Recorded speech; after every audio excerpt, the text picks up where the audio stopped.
गुरुर्ब्रह्मा गुरुर्विष्णु गुरुर्देवो महेश्वरा गुरुर्साक्षात् परब्रह्म तस्मै श्री गुरुवे नमः।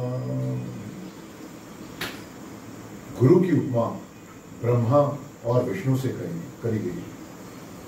आज गुरु पूर्णिमा के दिन पे मैं अपने सारे गुरुओं को धन्यवाद दूंगा, जिनकी वजह से जो भी मैंने पिछले 5 साल में एमएसएमई इंडस्ट्री के साथ उपलब्धियां की हैं, उनको मैं अपना नमन करता हूं। Walking with your Guru series में जो मैं श्रृंखला में आपसे हमेशा जुड़ता रहा हूं, उसमें कुछ ना कुछ मैं आपके लिए नया लाने की कोशिश करता रहा हूं। ब्रह्मा जी ने अपने चारों मुख से जो 4 वेदों की रचना की थी, उसी तरह से आज मैं अपनी सीख जो मैंने पिछले 5 साल में MSME micro small medium enterprises जो कि 2 करोड़ से 250 करोड़ की भारत की इकोनॉमी के लिए बैकबोन है, उनके साथ जुड़ करके अलग अलग एमएसएमईज के साथ जुड़ के जो मैंने सीखा है, उसी को आपको साझा करने की प्रयास करूंगा।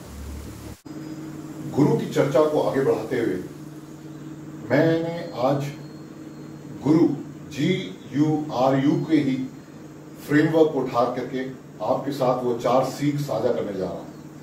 जी से growth mindset of the leader. जो भी आज फाउंडर है, मैनेजिंग डायरेक्टर है, सीईओ है उस एमएसएमई का, क्या वो ग्रोथ माइंडसेट के साथ अपने आप को भी ग्रो कर रहा है? वो बहुत जरूरी है, क्योंकि हम फैमिली रन बिजनेस से बहुत सारे बिजनेस को एमएसएमई में देखते हैं। बिजनेस आपको चला रहा है या आप बिजनेस को चला रहे हैं, यह भी बहुत जरूरी है इस श्रृंखला में सीखना। कई लोगों ने एमबीए नहीं किया है और शायद वो एमबीए उतना आज उनके लिए रेलेवेंट भी नहीं होगा, क्योंकि उनको 20-20, 30-30, 40 साल का एक्सपीरियंस हो चुका है। लेकिन जो टेक्नोलॉजी आज बदल गई है, उसमें टेक एमबीए का जमाना आ गया है। टेक एमबीए को लेकर के हमको आगे बढ़ना पड़ेगा। वो कस्टमाइज एमबीए, वो जो कि एक कोच उनको बहुत अच्छी तरह से दे सकता है, उसको हमें अपने उनको जोड़ करके वो अपने आप को एक डेवलप करना है, ग्रोथ माइंडसेट में लाना है। You understanding the health of the business. जी हां, प्रोएक्टिवली एंड प्रिवेंटिवली, क्योंकि हेल्थ का जो बिजनेस की हेल्थ भी डिटरेट होती है। और क्यों डिटरेट होती है? वूका जो एनवायरमेंट है हमारा, मार्केट डायनेमिक, वो is volatile, uncertain, complex and ambiguous. इस वूका एनवायरमेंट में मार्केट की डायनेमिक्स चेंज हो रही है, चारों तरफ कंपटीशन अलग तरह का ग्रो कर रहा है। आपके प्रोडक्ट एंड सर्विसेज को भी इनोवेशन होना पड़ेगा, इनोवेटिव होना पड़ेगा। आपको नए नए प्रोडक्ट्स को एडजेसेंट मार्केट में लेके जाना पड़ेगा और नए प्रोडक्ट्स को आविष्कार करना पड़ेगा, इनोवेट करना पड़ेगा। इन्वेंशन नहीं, इनोवेशन।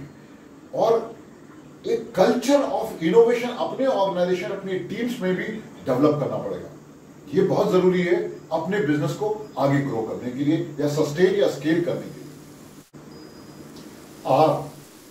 Reliable financing. जी हां, क्या आपका फाइनेंस स्टेबल है? क्या आपका वर्किंग कैपिटल आप जनरेट कर पा रहे हैं अपना बिल्स रिसीवेबल से, टाइमली बिल्स रिसीवेबल से? क्या आपने एमएसएमई गवर्नमेंट की स्कीम्स का फायदा उठाया है? क्योंकि अगर आप ये नहीं करेंगे तो आप रिन्यूमरेशन अपने एम्प्लॉयज को नहीं दे पाएंगे। जो आपके एम्प्लॉयज हैं, सुपरवाइजर्स हैं, कॉन्ट्रैक्टर हैं, अप्रेंटिस हैं, लेबर होगी आपके मैन्युफैक्चरिंग सेटअप्स में, फैक्ट्रीज में, तो आप उनको रिन्यूमरेट नहीं कर पाएंगे, एंगेज नहीं कर पाएंगे और उसके साथ साथ रिकॉग्नाइज भी नहीं कर पाएंगे। क्योंकि जब उनको रिकॉग्नाइज करेंगे, जब उनकी अचीवमेंट्स, उनके काम, उनके एफर्ट्स को रिकॉग्नाइज करेंगे, तो वो आपके साथ अपना बेस्ट देने की कोशिश करते हैं। सेफ्टी एंड सिक्योरिटी, ये भी बहुत जरूरी है अपने इंडस्ट्री में, अपने बिजनेस में करना। एंड इसके लिए रिलायबल फाइनेंसिंग बहुत इंपॉर्टेंट कड़ी है इस योगदान में। गुरु फ्रेमवर्क की आखिरी कड़ी, you unleashing the system potential. जी हां, सिस्टम जो आपके प्रोसेसेस हैं एमएसएमई इंडस्ट्रीज के, क्या वो मैच्योर कर रहे हैं? क्या वो ग्रो कर रहे हैं?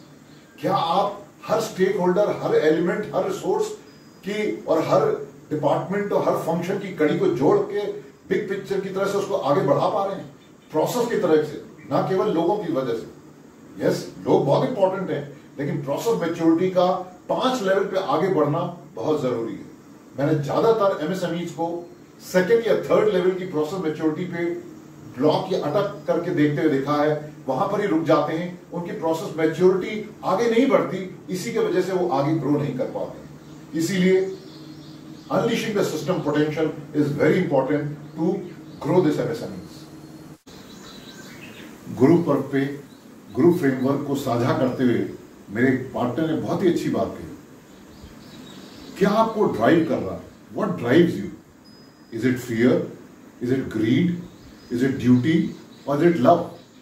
डर, लालच, कर्म या धर्म? एमएसएमई ज्यादातर शुरुआत में तो बहुत सारा प्यार करके अपनी ड्यूटीज, कर्म को करते हुए आगे बढ़ते हैं, लेकिन कहीं ना कहीं जैसे जैसे वो आगे बढ़ते हैं, वो प्यार और जो कर्म है, जो धर्म और कर्म है, वो कहीं ना कहीं ग्रीड और लालच में बदल जाता है, लालच और फियर में बदल जाता है। इसीलिए उनकी ग्रोथ और स्केलेबिलिटी रुक जाती है। हमारा SME health training product, business coaching और गतिमान बिजनेस, इसी में 30 से ज्यादा एमएसएमई को सहयोग दे चुका है। और उसका सिंपल सा कारण है, क्योंकि हमारी विश्वास है growing by growing others to grow. हम ये विश्वास करते हैं कि जब हमारे पार्टनर्स, जिनके साथ हम कंधे से कंधा मिला करके आगे बढ़ रहे हैं, अगर वो ग्रो करेंगे और उनके कस्टमर्स और उनके प्रोडक्ट्स और सर्विसेज, बिजनेस ग्रो करेगा, तभी हम ग्रो कर सकते हैं। इसके लिए आज गुरु पर्व पे ये गुरु फ्रेमवर्क को साझा करते हुए मैं उन सब गुरुओं को एक बार फिर से धन्यवाद दूंगा, नमन करूंगा। और walking with your Guru series में हमारे साथ जुड़े रहने के लिए आपका बहुत बहुत धन्यवाद। नमस्कार।